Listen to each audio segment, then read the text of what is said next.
So if you need to get a title for your car, we're going to look at scenario number 1, which is what we call a true duplicate. What that means is the vehicle is currently legally titled in your name, and all that happened is you lost that document.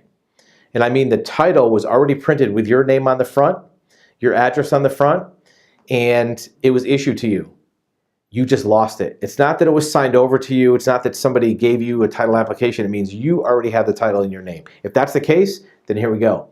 All you need to do is go to the DMV office, the title office, the license office, whatever they call it in your state. Sometimes it's Department of Transportation. Sometimes it's Secretary of State. If that's the case, you go to that office, you bring your photo ID, and you bring your VIN number, your vehicle identification number.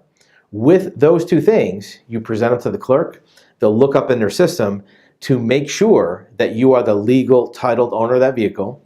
They will check your ID to make sure you are that person, because they don't want to be handing out legal documents to the wrong person, right? So once they verify that, you can order a duplicate title right on the spot. And it's exactly what it sounds like. It is a duplicate replacement title. There's no changes. They don't put it in somebody else's name.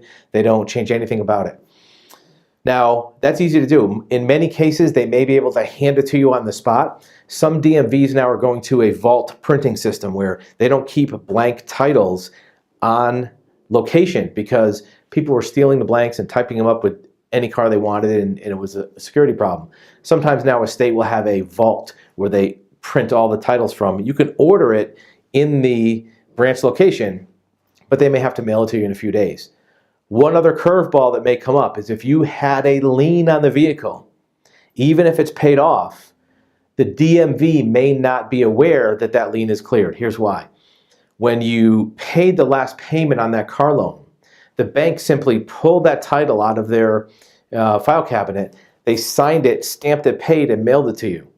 They never really notified the DMV that you paid off your loan. So now, could be 10 years later, the DMV in their records still show that loan that was originally issued on that title. So you might have to get a lien clearance letter or a lien release letter to bring with you so the DMV will issue that title. A true duplicate is very inexpensive. Some states as low as $2. Most states are between $10 and $15, sometimes $20. There's a few notable exceptions.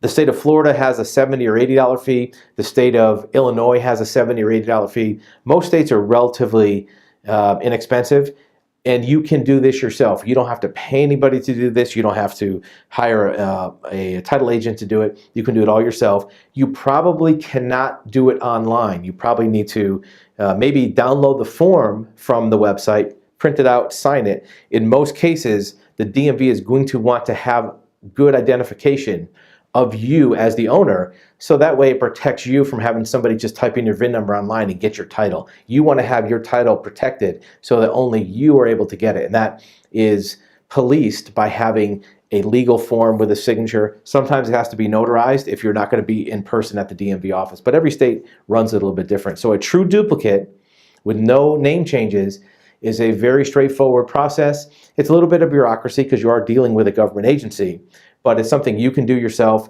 usually inexpensive. Make sure if there was a lien that you have a lien release letter and you should be in good shape without too much hassle. Look for that form on their DMV website. You can download it, print it, and handle it that way.